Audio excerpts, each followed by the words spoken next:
आज मैं दिल्ली से अमृतसर की गाड़ी में ट्रेन में आया हूँ और फिर मैं सुल्तानविंड अपने चाचा के घर गया हूँ। और क्योंकि मैंने जाना था करतारपुर साहब, मेरे पास ETA था, तो मेरे को एक आइडिया आया कि चाचा जी ने कभी भी डेरा बाबा नानक नहीं देखा। तो मैंने कहा यार ये अच्छी बात है कि मैं क्यों ना चाचा जी को पिक कर लूँ, और अपने कज़न ब्रदर को पिक कर लिया मैंने। तो ये टैक्सी हमने हायर की है डेरा बाबा नानक की, जो कि अमृतसर से डेरा बाबा नानक की जो 50 किलोमीटर की दूरी है। तो ये वहाँ के चार्जेस हैं कोई 2000 के करीब चार्जेस पड़ेंगे इनके। तो चाचा जी वहाँ से दर्शन करके डेरा बाबा नानक के और चोला साहब के दर्शन करके ये वापस आ जाएंगे, और मैं वहाँ स्टे करूँगा क्योंकि मुझे कल करतारपुर साहब के लिए मूव करना है, क्योंकि कल का मेरा ETA है। तो ये थी मेरी शॉर्ट ब्रीफ। तो ये जी हमारे गोल्डी भाई हैं, इनका नंबर मैं मेंशन कर दूंगा आपको। ये वैसे दिखाया था मैंने नंबर, ये इन्होंने शीशे पे लिखा हुआ है, बहुत चित्रकारी की है इन्होंने। और ये सामने देखिए, और ये पीछे का जो संगत है ना, ये पीछे मेरे चाचा जी हैं सर नीली शर्ट में, और ये मेरा कज़न है। तो ये है जी Golden Gate, look so beautiful. ये अंदर से देखिए,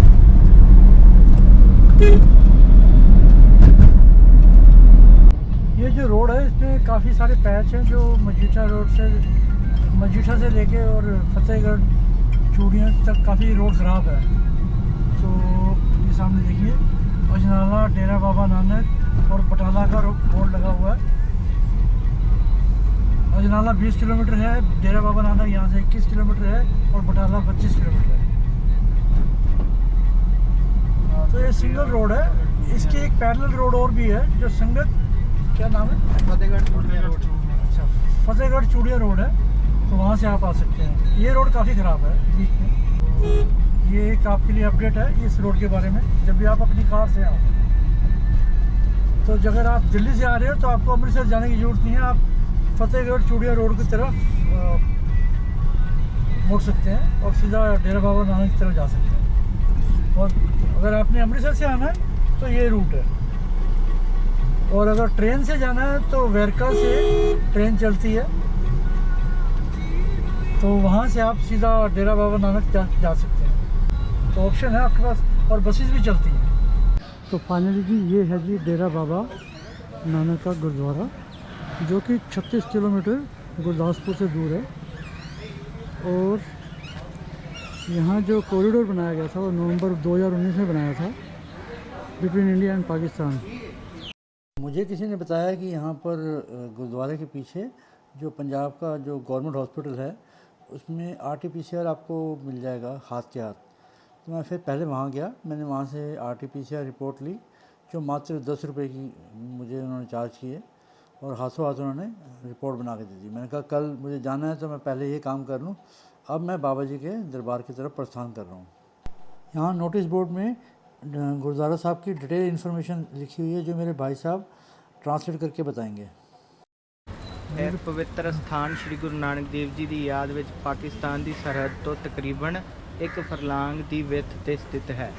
ਇੱਥੇ ਸ਼੍ਰੀ ਗੁਰੂ ਨਾਨਕ ਦੇਵ ਜੀ ਪਹਿਲੀ ਉਦਾਸੀ ਤੋਂ ਬਾਅਦ ਦਸੰਬਰ ਸਨ 1515 ਈਸਵੀ ਵਿੱਚ ਆਪਣੇ ਪਰਿਵਾਰ ਨੂੰ ਮਿਲਣ ਵਾਸਤੇ ਆਏ ਸਨ। ਉਹਨਾਂ ਦਾ ਪਰਿਵਾਰ ਗੁਰੂ ਕੇ ਮਹਿਲ ਮਾਤਾ ਸੁਲੱਖਣੀ ਜੀ ਤੇ 2 ਪੁੱਤਰ ਸੁਪੁੱਤਰ ਬਾਬਾ ਸ਼੍ਰੀ ਚੰਦ ਜੀ ਅਤੇ ਬਾਬਾ ਲక్ష్ਮੀ ਦਾਸ ਜੀ ਆਪਣੇ ਨਾਨਾ ਮੂਲ ਚੰਦ ਜੀ ਦੇ ਪਾਸ, ਜੋ ਕਿ ਪੱਖੋਕੇ ਕੇ ਟਾਲੀ ਰੰਧਾਵਾ ਦੇ ਪਟਵਾਰੀ ਸਨ, ਆਏ ਹੋਏ ਸਨ। ਇਹ ਨਗਰ ਉਸ ਸਮੇਂ ਰਾਵੀ ਦਰਿਆ ਤੋਂ ਪਾਰ ਹੁੰਦਾ ਸੀ। ਸਰਜੀ ਸਾਹਿਬ, ਇਹ ਖੂਹ ਉਸ ਸਮੇਂ ਅਜੀਤ ਰੰਧਾਵੇ ਨੇ ਆਪਣੀ ਖੇਤੀ ਨੂੰ ਸਿੰਜਣ ਵਾਸਤੇ ਬਣਾਇਆ ਸੀ, ਜੋ ਕਿ ਅੱਜ ਕੱਲ੍ਹ ਬੌਲੀ ਸਾਹਿਬ ਦੇ ਰੂਪ ਵਿੱਚ ਮੌਜੂਦ ਹੈ। ਇਹ ਖੂਹ ਦੇ ਲਾਗੇ ਬੈਠ ਕੇ ਸ਼੍ਰੀ ਗੁਰੂ ਨਾਨਕ ਦੇਵ ਜੀ ਸਿਮਰਨ ਕਰਦੇ ਸਨ ਅਤੇ ਆਈਆਂ ਸੰਗਤਾਂ ਨੂੰ ਉਪਦੇਸ਼ ਬਖਸ਼ਿਸ਼ ਕਰਦੇ ਸਨ। ਇੱਥੇ ਅਜੀਤੇ ਰੰਧਾਵੇ ਦੇ ਨਾਲ ਗੋਸ਼ਟੀ ਵੀ ਐਸੇ ਖੂਹ 'ਤੇ ਹੋਈ। ਸਤਿਗੁਰਾਂ ਦੀ ਬਖਸ਼ਿਸ਼ ਸਦਕਾ ਇਹ ਖੂਹ ਸਰਜੀ ਸਾਹਿਬ ਦੇ ਨਾਮ ਨਾਲ ਪ੍ਰਸਿੱਧ ਹੋਇਆ। ਇੱਥੇ ਅਜੀਤ ਰੰਧਾਵਾ ਗੁਰੂ ਦੇ ਅਨਿੰਨ ਸਿੱਖ ਬਣੇ। ਥੜਾ ਸਾਹਿਬ, ਧੰਨ ਸ਼੍ਰੀ ਗੁਰੂ ਨਾਨਕ ਦੇਵ ਜੀ ਜਦੋਂ ਪਹਿਲੀ ਉਦਾਸੀ ਤੋਂ ਬਾਅਦ ਆਪਣੇ ਪਰਿਵਾਰ ਨੂੰ ਮਿਲਣ ਵਾਸਤੇ ਆਏ ਤਾਂ ਇਸ ਜਗ੍ਹਾ ਤੇ ਬੈਠੇ ਸਨ। ਸੰਸਕਾਰ ਸਮੇਂ ਗੁਰੂ ਸਾਹਿਬ ਦੇ ਚਾਦਰ ਦੀ ਵਿਭੂਤੀ ਵਾਲੀ ਗਾਗਰ ਜੋ ਕਰਤਾਰਪੁਰ ਸਾਹਿਬ ਪਾਕਿਸਤਾਨ ਵਿਖੇ ਦੱਬੀ ਗਈ ਸੀ। ਰਾਵੀ ਦਰਿਆ ਦੇ ਢਾਲ ਲਾਉਣ ਕਾਰਨ ਬਾਬਾ ਸ਼੍ਰੀ ਚੰਦ ਜੀ ਸਮੂਹ ਸੰਗਤਾਂ ਸਮੇਤ ਪੱਟ ਕੇ ਲੈ ਆਏ ਤੇ ਥੜਾ ਸਾਹਿਬ ਵਾਲੀ ਜਗ੍ਹਾ ਦੇ ਹੇਠਾਂ ਦਫਨਾ ਦਿੱਤੀ। ਬਾਅਦ ਵਿੱਚ ਇਸ ਸਥਾਨ ਤੇ ਇਮਾਰਤ ਦੀ ਸੇਵਾ ਦੀਵਾਨ ਚੰਦੂ ਲਾਲ ਹੈਦਰਾਬਾਦ ਨੇ ਕਰਾਈ। ਇਸ ਸਥਾਨ ਤੇ ਸੋਨੇ ਦੀ ਸੇਵਾ ਸਭ ਸਥਾਨਾਂ ਤੋਂ ਪਹਿਲਾਂ 1884 ਨੂੰ ਮਹਾਰਾਜਾ ਰਣਜੀਤ ਸਿੰਘ ਨੇ ਕਰਾਈ। ਕੀਰਤਨ ਸਥਾਨ ਸੰਮਤ 1646 ਨੂੰ ਸ਼੍ਰੀ ਗੁਰੂ ਅਰਜਨ ਦੇਵ ਜੀ ਸ਼੍ਰੀ ਗੁਰੂ ਨਾਨਕ ਦੇਵ ਜੀ ਦੇ ਪੋਤਰੇ ਧਰਮਚੰਦ ਜੀ ਦੇ ਅਕਾਲ ਚਲਾਣੇ ਸਮੇਂ ਇੱਥੇ ਆਏ ਤੇ ਇਸ ਜਗ੍ਹਾ ਤੇ ਬੈਠ ਕੇ ਰੱਬੀ ਬਿਆਨ ਦਾ ਕੀਰਤਨ ਕੀਤਾ ਅਤੇ ਉਹਨਾਂ ਦੀ याद ਵਿੱਚ गुरुद्वारा कीर्तन स्थान बनाया गया। तो अभी भाई साहब ने पंजाबी में जो लिखा हुआ था सब पढ़ के सुनाया। और ये देखिए सामने जो दरबार साहब की जो सेवा हो रही है उसमें जो ऊपर छतर लगेंगे ये सोने के, और वो जो मालूम नहीं शायद सोने के ही हैं, और तो तांबे के वो जो खंडा रखे हुए हैं ये सामने सारे पीसेस रखे हुए हैं, ये भी लगने हैं ऊपर। तो काम चल रहा है अभी। मैंने अभी देखा पर अभी बिल्डिंग में काम चल रहा था। ये सामने लकड़ियाँ रखी हैं, शायद ये लंगर जलाने के काम आती होंगी। और इधर साइड में ना ये बिल्डिंग है, ये मतलब जिसको सराय बोलते हैं, सराय, यहाँ पे आप ठहर सकते हैं। यहाँ पे मेरे ख्याल हॉल का 200 रुपये है पर पर्सन और रूम का 500 रुपये है।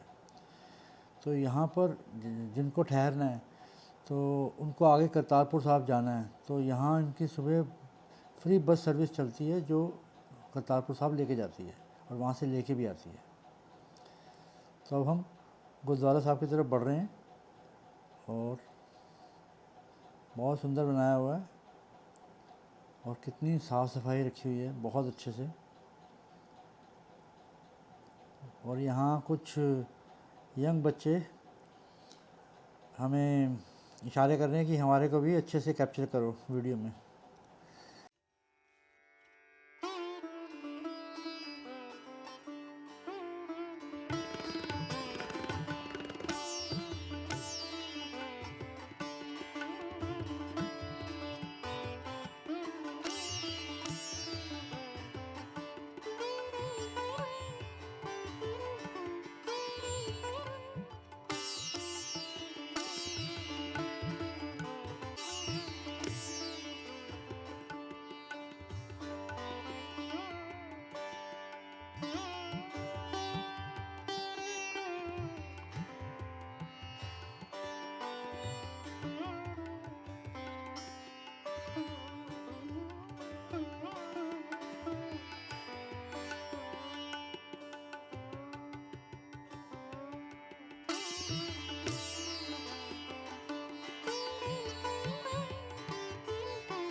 गुरु नानक देव जी जो कि पहले सिख गुरु थे वो पखोके गांव में आके बसे और उन्होंने इसका नाम करतारपुर रखा। गुरु नानक देव के जो वंशज बेदियों ने एक नया शहर बसाया और अपने महान पूर्वज के नाम पर इसका नाम डेरा बाबा नानक रखा। शहर में कई गुरुद्वारे हैं। इस शहर में बड़ी संख्या में तीर्थ यात्री आते हैं। डेरा बाबा नानक एक ऐतिहासिक शहर है और इसमें कई गलियां और घर हैं जिन्हें गुरु नानक के समय से संरक्षित किया गया है। इसके अलावा इस शहर से तीर्थयात्री सीमा पार पाकिस्तान में प्रवेश कर सकते हैं और करतारपुर में गुरुद्वारा देख सकते हैं।